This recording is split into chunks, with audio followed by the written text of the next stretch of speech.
कुछ क्वेश्चंस पूछने वाला हूँ, आपको फटाफट आंसर देते रहना, खड़े होकर आंसर देना। और पहले हाथ खड़ा करें और ये क्वेश्चंस भी तो क्वेश्चंस कौन से क्वेश्चंस हैं ये हैं क्वेश्चंस जो हमें भक्ति में जो हम नियम पालन करते हैं या जिनको हम अपराध कहते हैं। तो आपको बताना है कि ये अपराध क्यों हैं, है ना। जैसे हम जो मंदिर में फॉलो करते हैं, प्रणाम करते हैं, जो भी करते हैं, आरती करते हैं, तो आपको बताना है कि ऐसा क्यों है। तो ये मैं भक्ति रसामृत सिंधु से पढ़ रहा हूँ और भक्ति रसामृत सिंधु में ये लिस्ट दी हुई है जो कि आई थिंक पद्म पुराण से आ रही है,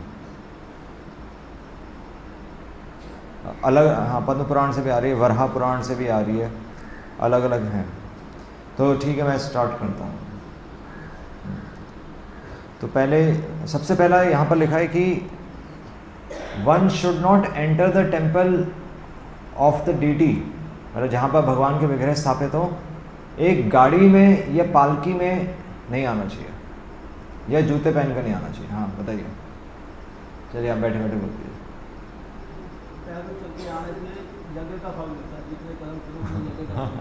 हाँ तो ठीक है, आंसर ठीक है, यज्ञ का फल मिलता है, पर यज्ञ का फल ऐसा क्यों लिखा है कि तभी यज्ञ का फल मिलता है, वो मेरा क्वेश्चन। हाँ क्योंकि हम राजा नहीं हैं, इसलिए भगवान के घर हमेशा दीन बनकर आना होता है ना। गाड़ी में नहीं आना होता, गाड़ी में तो हम दूसरों को लेकर आते हैं, इसलिए गाड़ी लेकर आए। हम सेवक के रूप में मंदिर आते हैं, स्वामी के रूप में मंदिर नहीं आते। इसलिए कोई राजा भी अगर आए तो वो पैदल चलकर ही आएगा, वो पालकी में नहीं आएगा। आप गाड़ी को कभी मंदिर के परिसर के अंदर नहीं ला सकते, चाहे मंदिर में 10 एकड़ जगह भी हो। ठीक है। सेकेंड क्वेश्चन,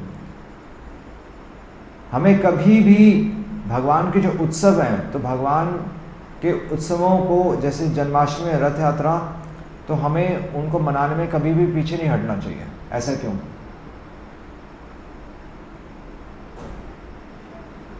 हाँ जी, जोर से। हम दास हैं तो मनाना क्यों चाहिए? वह तो दास तो मतलब एक हाँ भगवान की ग्लोरिफिकेशन होती है। हाँ आंसर सही है, भगवान की प्रसन्नता के लिए, अपने लिए नहीं मनाते हैं फेस्टिवल्स। हम आचार्यों के फेस्टिवल्स, आचार्यों के आविर्भाव, तिरुभाव या भगवान के जन्माष्टमी या जो भी कार्यक्रम करते हैं, जो भी संडे प्रोग्राम करते हैं, भगवान का गुणगान करने के लिए करते हैं, है ना। और वैसे ये आंसर बहुत ही फीका आंसर है, क्योंकि घर में बच्चे का जन्मदिन होगा तो आप नहीं मनाएंगे क्या? ये सवाल ही पैदा नहीं होता। नहीं, तो हम थोड़ी कहते हैं कि बच्चे के ग्लोरिफिकेशन के लिए मना रहे हैं। आपकी खुशी है कि बच्चे का जन्मदिन बने, वास्तव में ये आंसर है। ये तो वो भैंस आगे चलती नहीं है ना, तो उसे लाठी मारनी पड़ती है पीछे से ना, छड़ी मारनी पड़ती, चल आगे चल। तो ये वो है बस चीज़ है, वरना ये नियम कोई नियम थोड़ी है। हमें क्या उठ कर आ जाओ भाई, उठ कर आ जाओ। जब बच्चा सुबह उठ गया तो क्या माता पिता पीछे रहेंगे? जब बच्चा सुबह उठ कर बैठा हुआ, उसे भूख लग रही है, तो हमारा कर्तव्य है कि हमें पहले पहुंचना है। ठीक है, ये तो हमारी थोड़ी चमड़ी मोटी है, इसलिए हमें ये बताया जाता है। Next question, one should not avoid going down before the deity. भगवान के आगे कभी भी हमेशा हमें झुककर प्रणाम करना चाहिए। मानस, भगवान के आगे झुककर प्रणाम क्यों करना चाहिए? ऐसा भी तो मन में, कई लोग कहते हैं मन से प्रणाम करते हैं, मन से नाम लेते रहते हैं, तो झुकना क्यों चाहिए भगवान के आगे? हाँ वो सब आंसर तो था। हाँ ये आंसर है, असल में आंसर है क्योंकि हम झुकना नहीं चाहते, ये आंसर है। क्योंकि मोटी चमड़ी है, सबका आंसर ये निकलेगा। वैसे तो वहाँ आध्यात्मिक जगत में आंसर है कि हम दास हैं, यहाँ पर सारे आंसर आपके फिट हो जाएंगे अगर ये हम फिट कर देंगे। हमारी चमड़ी मोटी है, लातों के भूत बातों से नहीं मानते, इसलिए झुकना है। सारे आंसर यहाँ पर फिट हो जाएंगे। फिर नेक्स्ट लिख रहे हैं, कि one should not enter the temple. हाँ, तो हमें जब भी हम मंदिर जाएं तो हमेशा हमें हाथ और पैर धुले होने चाहिए, स्पेशली खाना खाने के बाद, प्रसाद लेने के बाद। मतलब मंदिर में हाथ पैर धो के क्यों जाते हैं? नहीं, फिर कहाँ से गंदे हैं? हाँ, तो हाथ पैर धो के शुद्ध हो जाएंगे। हाँ सही है, आंसर सही है कि यही है कि वास्तव में हम मतलब अशुद्ध है। ये एक कंसेप्ट है कि हम वैसे तो नहाकर व्यक्ति क्या अशुद्ध होगा, हाथ पैर धोकर क्या अशुद्ध होगा, पर एक कंसेप्ट है कि मंदिर गंदा नहीं होना चाहिए। पॉइंट ये नहीं कि हम शुद्ध हैं अशुद्ध, हम तो हमेशा ही अशुद्ध हैं। कंसेप्ट है कि मंदिर गंदा नहीं होना चाहिए। हमारे किसी भी क्रिया से, वो तो चलो हाथ पैर हम वैसे बोलते हैं, पर हमारी किसी भी क्रिया से, हमारी किसी बात से भगवान का डिफेम ही नहीं होनी चाहिए, है ना? भगवान का अपयश नहीं होना चाहिए। हम चाहे ख़त्म हो जाएं, कोई प्रॉब्लम नहीं है, भगवान का अपयश नहीं होना चाहिए। जिस कारण से अगर हमारे कारण से अपयश हो रहा है तो हम गायब हो जाए बस यही है। ठीक है, तो इसलिए हाथ पैर धोना चलो एक एक्सटर्नल एक्टिविटी है। अब भगवान तो अंदर की बात क्या बताएंगे, वो अंदर की बात हम सुनते नहीं है, रीति रिवाज हम फॉलो करने के लिए तैयार रहते हैं ना। इसलिए सब लोग, रीति रिवाज का इतना बड़ा रोल है कि आप नोट करेंगे कि हम रीति रिवाज करने में इतना फंसे हुए हैं कि प्रभात फेरी में सब आ रहे थे,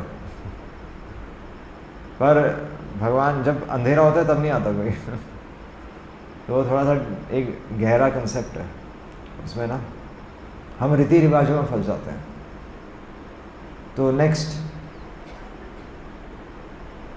तो आ ही गया वही कि हमेशा हमें, हाँ तो यहाँ पर लिखा है कि हमें दूषित अवस्था में मंदिर में नहीं आना चाहिए।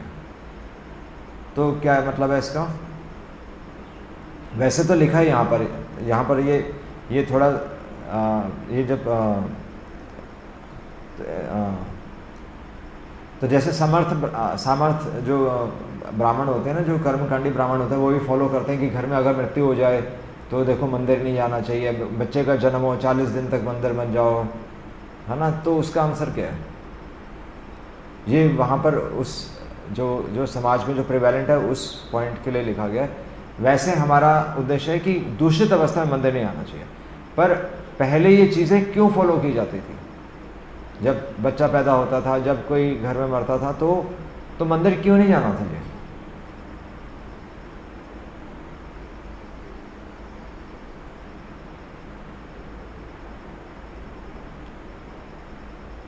और बल्कि लिखा है कि एक ब्राह्मण को 12 दिन तक नहीं जाना चाहिए, क्षत्रिय और वैश्य को 15 दिन नहीं आना चाहिए, शूद्र को 30 दिन तक नहीं आना चाहिए। अब बताइए, बहुत इंपॉर्टेंट पॉइंट है। ये सब कर्मकांड है, हम फॉलो नहीं करते, पर है ही क्यों? ये कहीं तो कुछ ना कुछ तो होगा। जल्दी जल्दी बताना है, नहीं तो क्वेश्चंस कवर नहीं होंगे। भगवान का काम नहीं रुकना चाहिए, बात सही है। तो ये इसलिए हम मंदिर तो आते ही हैं। अगर ऐसा कोई ऐसे किसी की डेथ हो जाती है, घर में किसी का जन्म होता है, हम मंदिर आना नहीं रुकते, क्योंकि हम सेवक हैं और सेवक स्वामी की सेवा कभी बंद नहीं करता। क्योंकि स्वामी जब तक है तो सेवा कौन करेगा अगर हम मंदिर नहीं आएंगे तो? नहीं, तो इसलिए भगवान की सेवा नहीं। पर ये वैसे है ही क्यों कि हम ऐसा क्यों लिखा है दूषित अवस्था? तो एक बार मैंने पूछा था प्रभु जी से, तो प्रभु जी ने बताया था कि पहले जब मृत्यु होती थी तो लोग जैसे बच्चे का जन्म भी होता था तो सब काम घर पे ही होता था, है ना। मतलब घर पे ही सारा वो फैला फूला होता था। मतलब सारी जो शुद्धिकरण का वो प्रोसेस होता था, उनका बड़ा लंबा प्रोसेस होता था। तो बर्थ के समय, जन्म के समय तो काफ़ी वहाँ पर गंदगी हो जाती थी।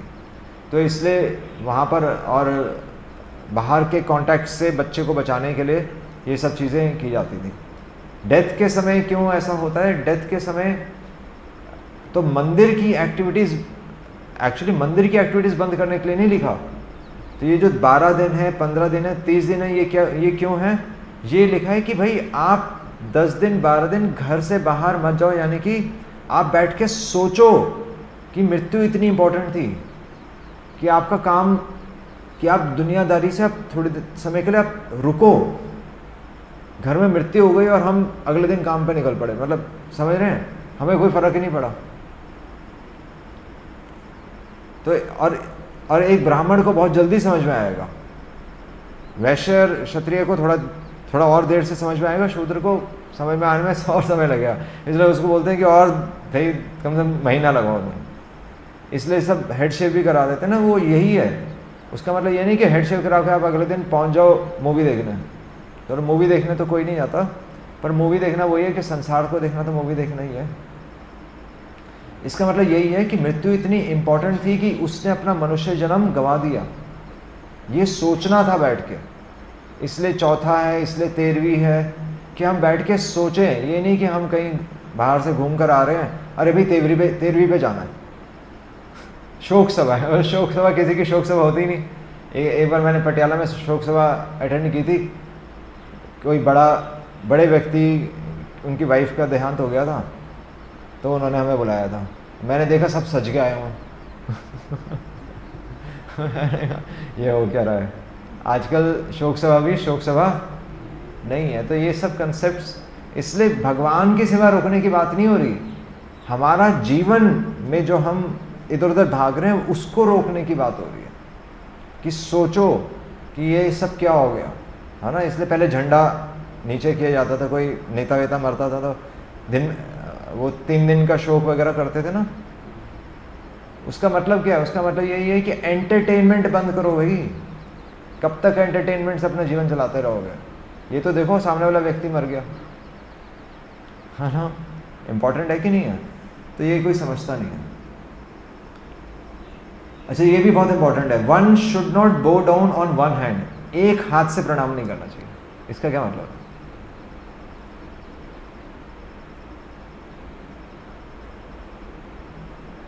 किसी को नहीं पता? एक हाथ से प्रणाम देखा है किसी ने? नहीं देखा है किसी ने? इस्कॉन में तो हर कोई कर रहा होता है एक हाथ से प्रणाम।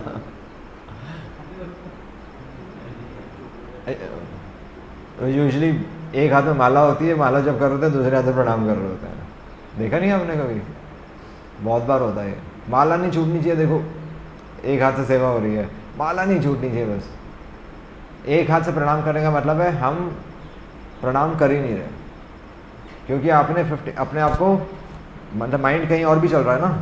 प्रणाम करने का मतलब है कि आप उसको, आप तहे दिल से प्रभुपाद ने क्या बोला था कि हमें वैष्णवों को प्रणाम क्यों करना चाहिए? प्रभुपाद ने क्या बोला था? प्रभुपाद का उत्तर था, वैष्णवों को प्रणाम करते हैं क्योंकि वांछा कल्पतरु, वो हमारी सारी इच्छाएं पूरी करते हैं। मंत्र तो यही कहता है, वांछा कल्पतरु भैश्च, वो वैष्णव हमारी सारी इच्छाएं पूरी करते हैं। पर वैष्णवों को प्रणाम क्यों करते हैं? क्योंकि वैष्णव हैं तो हम यहाँ पर हैं।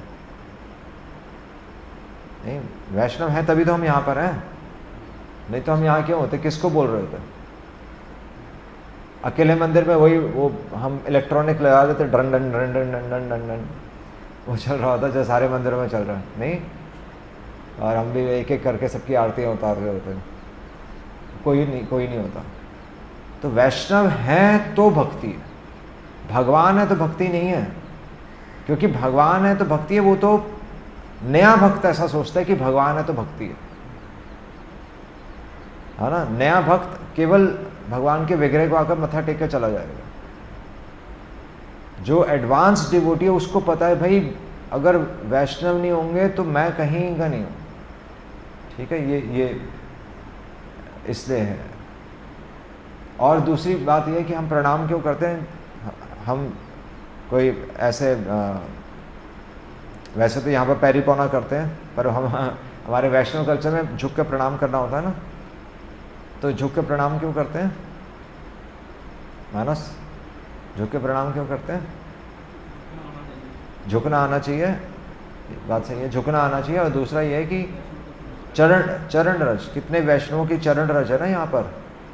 ये मंदिर इतना शुद्ध तभी है क्योंकि इतने वैष्णव यहाँ पर आकर चले गए, है ना।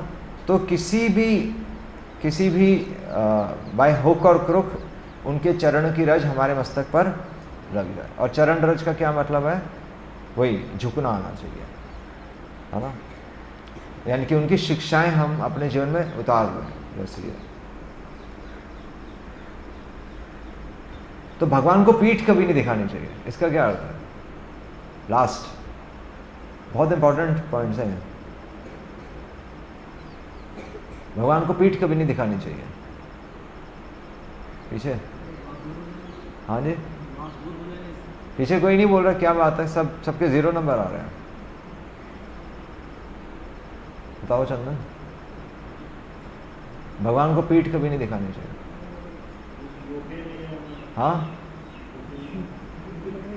क्या योग्य नहीं है पीठ दिखाने का?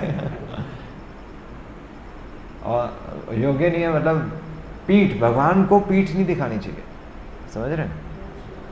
जैसे कई लोग हाथ पकड़ के डांस करते हैं ना भगवान के आगे, वो भी मना है।